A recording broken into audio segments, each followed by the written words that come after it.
예, 여러분, 2주 3차 시수합시다. 2주차는 리포트 작성법 특강을 하고 있죠.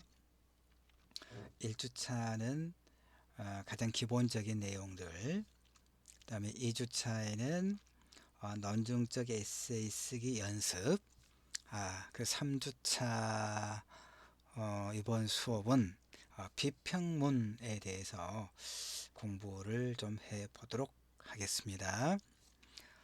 비평문을 이제 이해하기 위해서는 독서감상문과 어떻게 다른가, 어떤 게 같고 어떤 게 다른가를 이야기를 먼저 해야 돼요.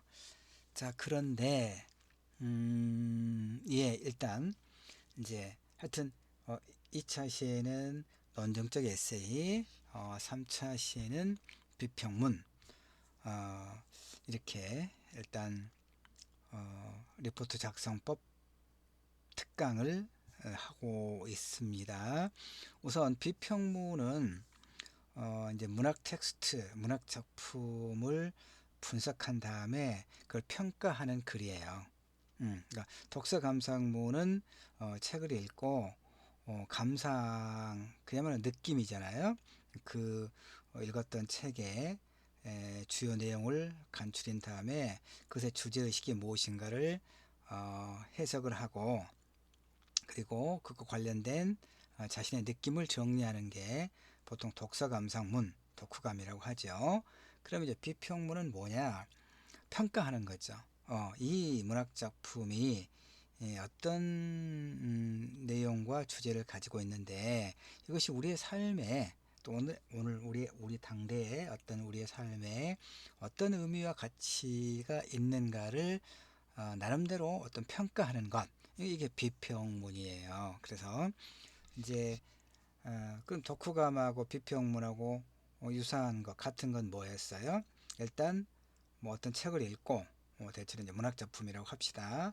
어떤 문학 작품을 읽고 그 줄거리를 정리하고 간략하게 정리하면서 주제의식이 무엇인가를 이제 정리하는 것, 이건 같죠. 그럼 다른 게 뭐죠? 근데 감상문은 감상한 느낌이잖아요. 주관적인 느낌이니까 그렇게 정리한 다음에 자신의 생각을 이렇게 이제 서술하면 돼요. 어, 그런데 비평문은 거기서 좀 더 나가서 조금 지적인 작업이라고 봐야겠죠. 조금 더 나아가서 이 작품의 어떤 평가, 이 작품이 참 좋다, 왜 좋은가, 어떤 의미에서 좋은가, 이런 것들을 이제 정리하는 게 비평문이에요. 그러니까 사실은 내가 이제 뭘 강조를 하냐면 잘 쓴 독후감은 결국 비평문과 크게 다를 것 없다, 이렇게 이야기를 보통 합니다. 그래서 이제 수업마다 좀씩 다를 수는 있겠지만 수업에서 내가 대체로 우리 학생들에게 내주는 과제물, 뭐 중간시험을 대체하거나 기말을 대체하거나 아니면 과제물 하나 있는 것을 이제 부과를 할 때 논증적 에세이와 비평문 두 가지 글쓰기 분반의 경우는 이제 달리 하겠죠. 그런데 나머지 과목들의 경우에는 논증적 에세이와 비평문 이 두 가지 이 글을 여러분에게 써서 한번 써 보도록 그렇게 이제 안내를 할 거예요. 그래서 1차 시 2주 1차 시에는 리포트를 쓰는 데 있어서 아주 기본적인 내용과 형식을 설명했고, 2차 시에서는 논증적 에세이는 무엇이고 어떻게 이렇게 써 나가면 좋은가를 두 편의 이제 예시를 들어서 설명을 했었죠. 하나가 이제 묻지마 범죄는 없다라는 거였고, 그 다음은 뭐였습니까? 루키즘, 외모지상주의가 가지고 있는 어떤 문제점, 이런 예시글이 있었고 각각 분석한 글이 있었잖아요. 그래서 여러분이 이제 그걸 잘 좀 읽어보면 논증적 에세이라고 하는 게 이런 글이구나, 그리고 이러이런 방법으로 쓰면 매우 좋겠구나 라는 것을 여러분이 이해를 했을 것으로 생각을 합니다. 그래서 이번 3차 시에서는 아까도 얘기했지만 비평문. 자, 이제 그 다음 페이지의 비평문은 이게 6페이지까지 되어 있는데 이제 2페이지부터 6페이지까지 이 비평문은 이제 내가 쓴 평론이에요. 작년 봄에 나온 펴낸 소설적 상상력과 젠더 정치학이라고 하는 평론집에 수록되어 있는 한 꼭지의 글인데 여러분이 제출하게 될 과제물의 A시를 보여주고, 그러니까 비평문에 A시를 보여주고 이해를 돕기 위해 마련한 자료예요. 이거를 문단이 아니지, 예, 오답니다. 문단이 아니라 무단으로 복사하거나 다른 것을 활용하면 돼, 안 돼? 안 돼, 안 됩니다. 자, 참고로만 하기 바랍니다. 이제 이 글은, 자, 이제 일테면 이건 표지까지 내가 만들어 놨어요. 표지를 일테면 뭐 A4 한 면 정도 과제물 할 때는 표지를 굳이 할 필요 없다고 그랬습니다. 그러나 이제 2페이지, 3페이지 될 때는 표지를 하는 게 좋겠죠. 다른 과목들, 다른 교양 과목에서도 리포트를 이제 수업 교수가 제시를 할 때 페이지가 뭐 2~3페이지 이상 되고 그러면 기본적으로 이 표지를 하면 좋아요. 표지할 때 제목을 써야 되겠죠. 제목 써야 됩니다, 여러분. 제목을 안 쓰면 안 돼요. 제목. 자, 그러니까 변화없는 현실과 불편한 타자들. 그래 놓고 이제 구병모 장편 소설 내 이웃의 식탁의 경우라고 했습니다. 이게 이제 그러니까 구병모 장편 소설 내 이웃의 식탁을 읽고 쓴 평론이죠. 비평문이죠. 그런데 이 소설에서의 핵심적인 어떤 주제의식을 내가 찾아서 변화없는 현실과 불편한 타자들이라고 제목을 붙였어요. 근데 요 제목만 붙여놓으면 도대체 무슨 소리인지 모르겠죠. 그래서 부제로 이제 구병모 장편 소설 내 이웃의 식탁의 경우라고 했습니다. 알겠죠? 그리고 그러니까 일단 제목을 써야지 그냥 리포트 이렇게 쓰면 그렇게 쓸 필요 없다는 얘기예요. 그렇게 쓰는 친구들이 많아요. 제목을 쓰라고 하니까 그냥 알겠죠? 리포트인 줄 알아. 그러니까 리포트라고 다 쓰지 마. 제목을 써. 알겠죠? 그 다음에 이제 이렇게 좀 깔끔하게 이게 표지에 여러분 깔끔하게 교과목 각각의 교과목을 쓰고 담당 교수를 쓰고 제출자 성명 여러분 이지은 아이유 이지은 학과 뭐 학번 제출일 이렇게 깔끔하게 쓰면 좋죠. 알겠죠? 자기 이름 쓰고 교과목 각 쓰고 이렇게 해서 깔끔하게 표지. 얼마나 보기 좋아요. 자, 표지에는 뭘 안 했습니까? 페이지 표시를 하지 않았죠. 여기서 본문부터. 자, 여러분 내가 표지에도 제목을 붙이라고 그랬죠? 그리고 본문 들어갈 때도 제목과 자기 이름 이렇게 하세요. 그럼 얼마나 보기 좋아요. 이렇게 해야 이게 원칙이에요. 자, 그래서 그 다음에 여기서부터 이제 1페이지부터 페이지 표시되어 있죠. 그 다음에 이렇게 페이지 표시되어 있고 알겠죠? 그리고 이제 글을 시작할 때 들여쓰기 하라고 그랬죠. 들여쓰기. 한 칸 비우고 쓰는 거. 그 다음에 문단 나눌 때도 들여쓰기. 문단 나눴으니까 들여쓰기. 외부적인 형식, 외재적인 형식. 알겠죠? 겉으로 드러나는 글의 형식들. 들여쓰기를 통해서 문단을 구분할 것. 왜 문단을 구분하라고 그랬습니까? 내가 쓴 이 글이 읽는 독자가 잘 이해할 수 있도록 하기 위한 하나의 규칙이다. 이런 얘기입니다. 그 다음에 이제 이 글은 또 이제 평론 이제 제대로 쓴 글입니다. 이것은 그래서 이제 각주 그러니까 다른 사람의 글을 인용을 했을 때 이 인용의 출처를 밝히는 것 어떻게 밝히는가 이것도 이제 설명을 해주도록 할게요. 자, 일단 기본적으로 내용을 이제 읽어가면서 비평문은 이렇게 쓰는구나 라고 이해를 하면 돼요. 자, 독일 출생의 사회학자 마리아 미즈는 그의 저서 가부장제와 자본주의에서 그 다음에 이제 누군가의 책을 이렇게 그 인용을 할 때는 그냥 이렇게 이게 겹낫세라고 하나 표시를 해줘야 돼요. 중단편은 홑낫세 그 다음에 장편이라든가 저서는 이렇게 겹낫세 낫세라고 하나 꺽세라고 하나 낫세겠죠. 낫세 이렇게 표시를 해줘야 돼요. 그래야 다른 앞뒤 문장하고 이게 책 제목을 구분을 해줘야 되겠죠. 여기도 지금 구분을 해줬죠, 여러분? 자, 독일 출생의 사회학자 마리아 미즈는 그에 져서 가부장제와 자본주의에서 이렇게 말했어요. 그래서 내가 이제 겹다운표 인용하고 있는 거니까 헛다운표는 강조고 이렇게 겹다운표는 인용하고 있는 거예요. 그래서 이제 이 책에서 마리아 미즈가 이렇게 말했다는 거예요. 뭐라고 말했습니까? 사람이 노동력으로 나타나는 생산적 영역에만 초점을 맞춘 사회는 인구 통제가 주된 문제가 될 때만 오로지 가족과 노동력으로서의 여성에만 관심을 둔다고 말한다. 근데 이제 요 지금 겹다운표로 한 말은 내 말이 아니고 누가 말한 거예요? 마리아 미지가 말했죠. 자신의 책에서. 그래서 내가 각주, 자, 각주를 이제 잘 모를 때는 앞에다 이렇게 하기도 하는데 앞으로 하는 게 아니에요.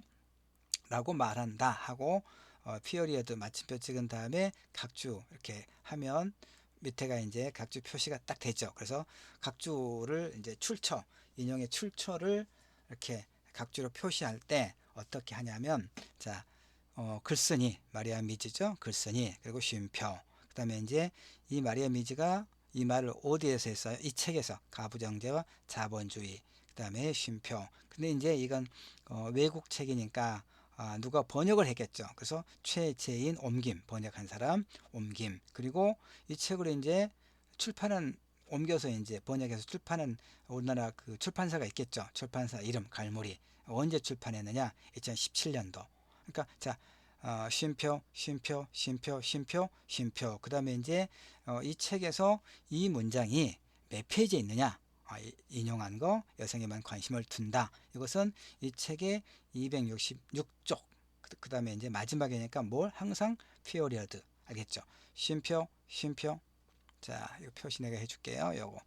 요거 이제 여러분이 잘, 이게 이제 기본이에요. 물론 이제, 지금 이제, 학술지에 따라서, 그리고 이제, 이거 이제 문학이니까 인문학 쪽이잖아요. 그러니까 인문학 쪽의 그 학술지, 그 다음에 사회과학 쪽의 학술지, 그러니까 좀씩 달라요. 또, 이 표기하는 방법이. 뭐, 사회과학 쪽에는 마리아 미츠 이렇게 해놓고, 괄호 해놓고, 이제 출판 연도, 2017년 괄호를 쓰기도 해요. 이제 그렇게 하기도 하는데, 그것은 이제 여러분은 나중에 대학원 가서 이제 대학원에 진학을 해서 논문을 쓰고 그 논문을 저널에 투고하고 그럴 때 그 논문에서 편집 체제를 이제 지정을 해 주는 게 있으니까 그건 그때 가서 하면 되고, 여러분은 학부 과정에서는 기본적으로 이런 방식으로 저자 글쓰니 저서 그 다음에 옮기니 출판사 출판연도 인용하는 그 페이지 알겠죠? 266쪽 그리고 면이라고 하기도 해요. 266면. 그 다음에 이제 그렇게 하지 않고 앞에다가 P.점 이제 페이지라고 또 했는데 그 페이지 표시는 이제 원서, 이게 번역본이 아니고 번역한 책이 아니고 원서를 쓸 때 대체로 그렇게 하거든요. 그러니까 여러분은 혼란을 느끼지 말고 이제 다른 사람의 글을 인용할 때는 이렇게 이런 식으로 출처를 밝혀주면은 이제 표절이 아니죠. 이렇게 인용의 출처를 밝히지 않고 그냥 써버리면 이제 다른 사람의 글을 인용의 출처를 밝히지 않고 쓰면 그게 뭐가 돼요? 그게 표절. 상당히 문제가 되죠. 표절. 아, 표절 이제 그 논문이 취소되고 학위도 취소되고 이런 상당히 이제 어떤 그 글쓰기 윤리에 어긋나는 것이기 때문에 그래요. 자, 구병모장편 소설 내의 이웃의 식탁은 그러한 원경 속에 나라에서 젊은 부부를 대상으로 마련한 꿈 미래 실험 공동주택을 공간적 배경으로 하고 있다라고 요거 이제 강조하고 있죠. 요 헛다운표는 이제 소설 속에 있는 내용이어서 이렇게 인용하면서 강조. 자, 이제 첫 문단에서 무슨 얘기하고 있습니까? 마리아 미즈가 이제 이렇게 그 출산과 관련해서 여성의 관심을 둘 경우에는 이를테면 인구 문제, 인구 통제가 어떤 그 주된 사회적 문제가 될 때만 노동력으로서 여성에 관심을 두더라. 그 여성의 어떤 그 주부 노동이라든가 가사 노동에 대해서는 대가를 전혀 지불하지 않죠.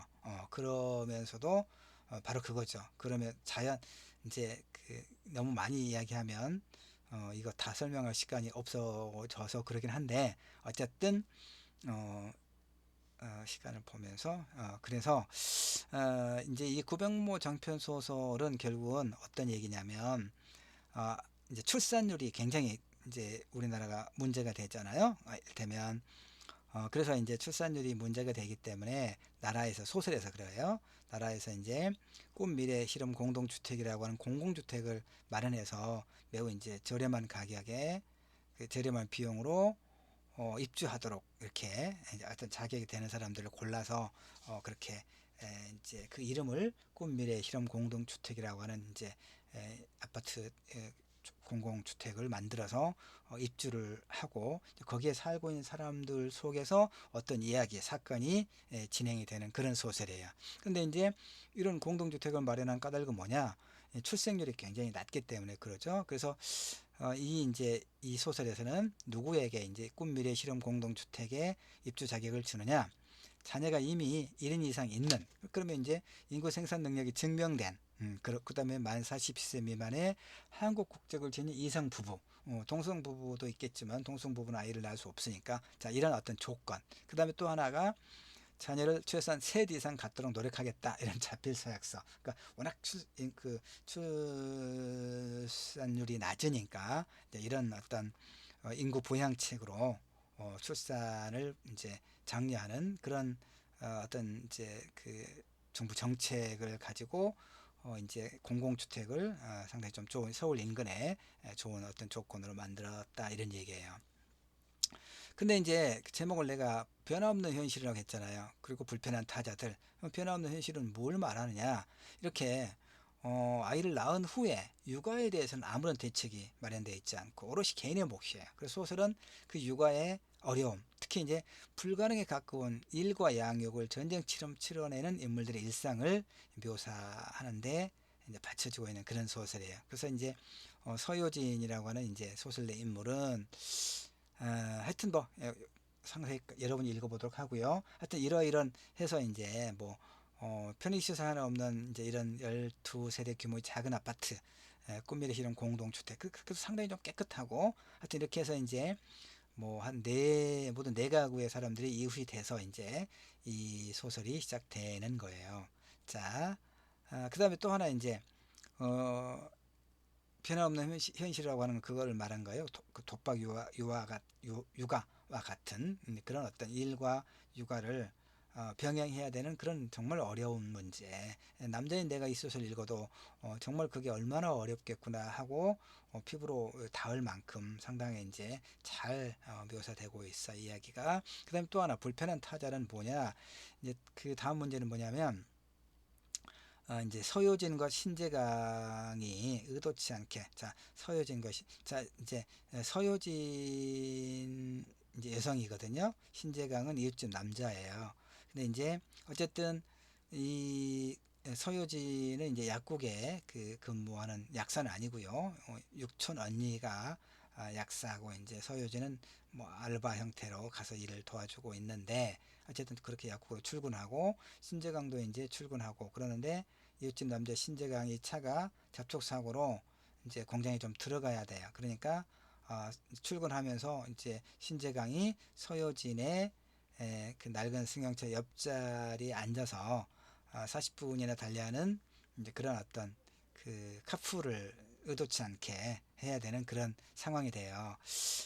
이제 이런 상황이 되니까 이제 얼굴은 알고 인사는 했지만 이제 이사 온 지 얼마 되지 않았는데 하여튼 옆집 남자를 그 태우고 40분 넘게 출근하고 또 올 때 40분 넘은 길을 그 거리를 같이 와야 되잖아요. 그러니까 상당히 이제 불편해지기 시작해. 그래서 이 신재강 남자는 이제 차를 얻어 탄다는 것을 핑계로 저녁 하프 시간대에 뭐 값비싼 간식을 가져오거나 그러면서 이제 은근슬쩍 스킨십을 시도를 해요. 이를테면 뭐 빵을 먹으라고 하면서 나중에 먹겠다고 하면 막 이렇게 포장지를 이제 뜯어서 이렇게 막 먹으라고 주니까 할 수 없이 한 입 베어 먹다 보면 빵 먹다 보면 이제 입술이나 뺨 쪽에 뭐 빵 부스러기 하나 묻기도 하잖아요. 도나스 같은 거 먹다 보면 설탕이 묻기도 하고, 그럴 때 이제 이 신재강 남자인데 자기 부인이나 애인도 아닌데 손가락으로 이렇게 뭐 털어준다 그러 이게 얼마나 이 여성의 입장에서 보면 얼마나 웃겨요. 웃긴 게 아니라 정말 당혹스럽죠. 이렇게 은근슬쩍 스킨십을 시도해요. 그러니까 언제나 선을 넘을 듯 말 듯 애매모호한 말과 행동으로 이 서효진 여성을 당혹스럽게 해요. 나중에는 이제 뭐 화장품을 또 아주 비싼 화장품을 선물하면서 저녁 식사를 우격다짐으로 이제 약속을 하고 그런 거죠. 근데 그런 상황이 이제 불편한 타자되다 이런 의미가 돼요. 그래서 이제 하여튼 이 지금 뭐 소설을 내가 길게 다 설명할 수는 없겠고 이렇게 이제 지금 이제 비평문 평론을 지금 이야기하는 거니까 그래서 이 글에서는 어쨌든 이제 이 줄거리 좀 줄거리들을 좀 정리해 가면서 그 줄거리가 가지고 있는 어떤 의미들 이런 것들을 이렇게 좀 해설을 한다 그럴까 해석을 하면서 이제 문장을 좀 덧붙이고 있지요. 그래서 문제는 이제 이제 이게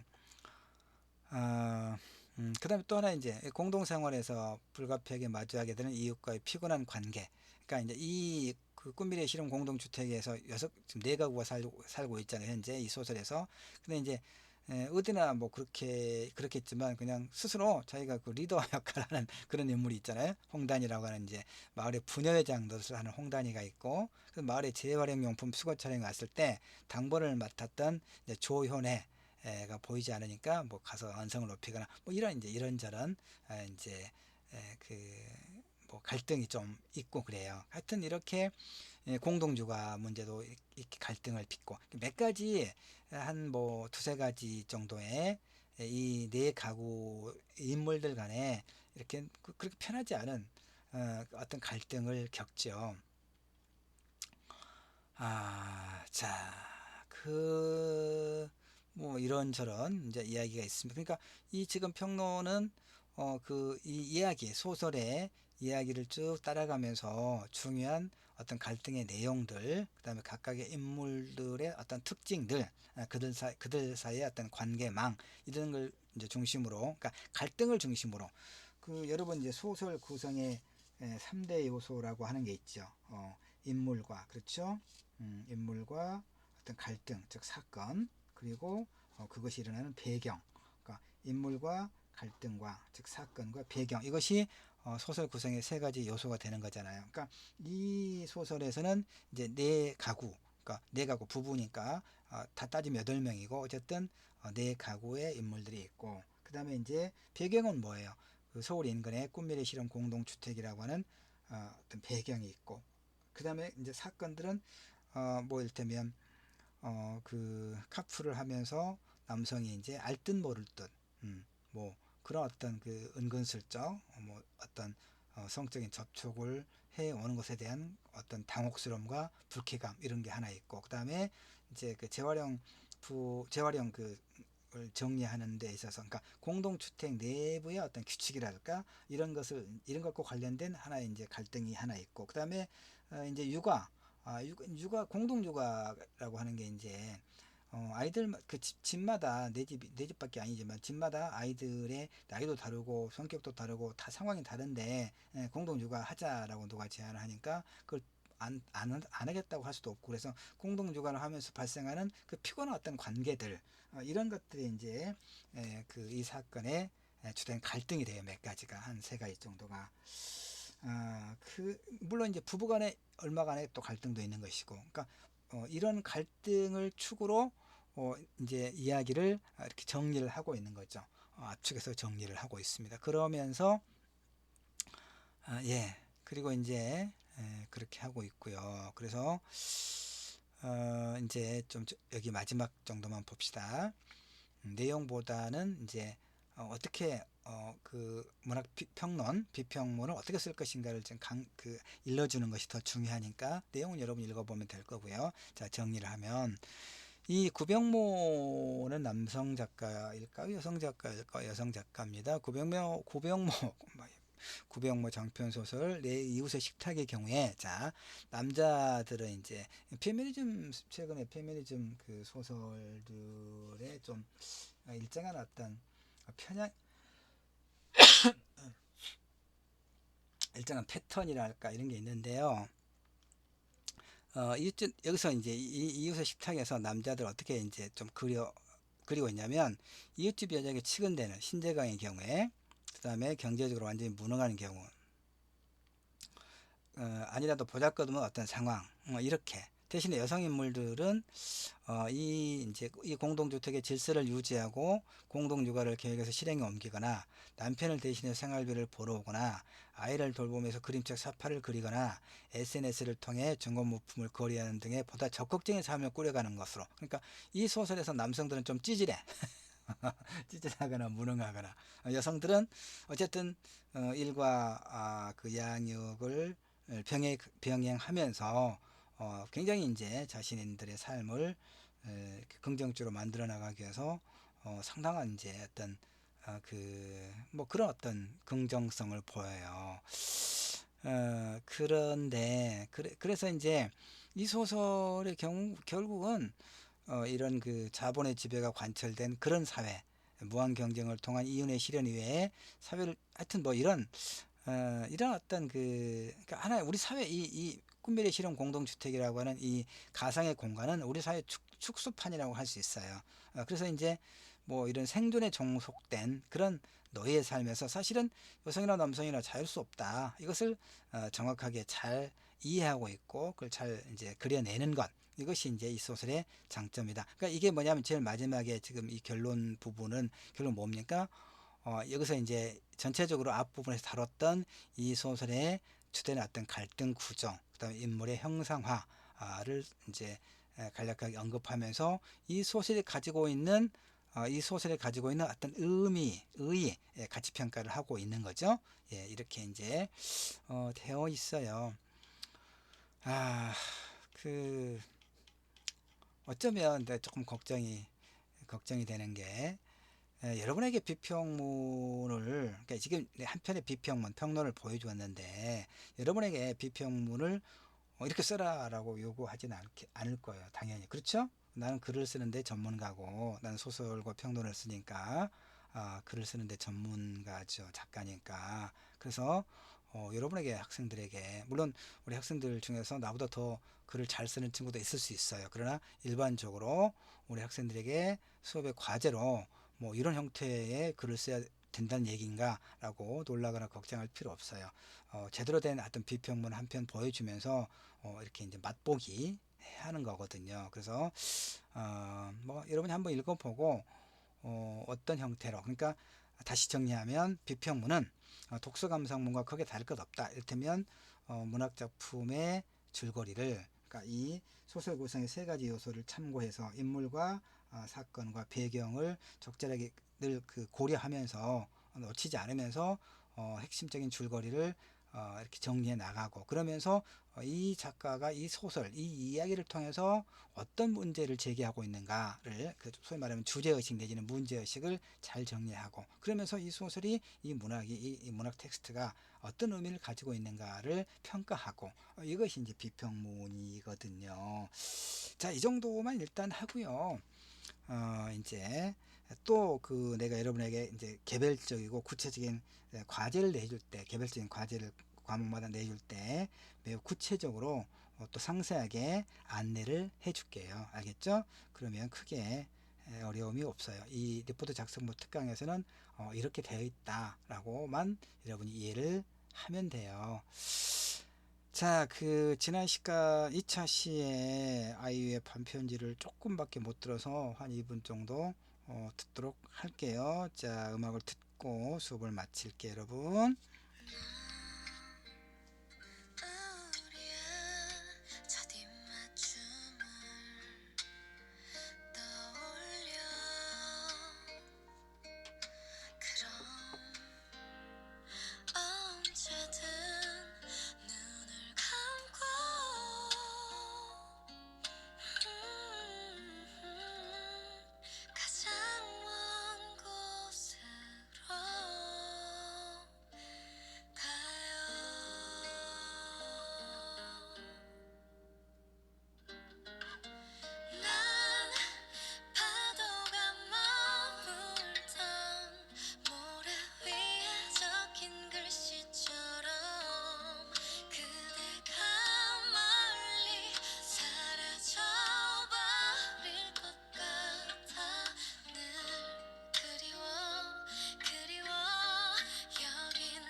예, 여기까지만 듣도록 할게요. 고맙습니다.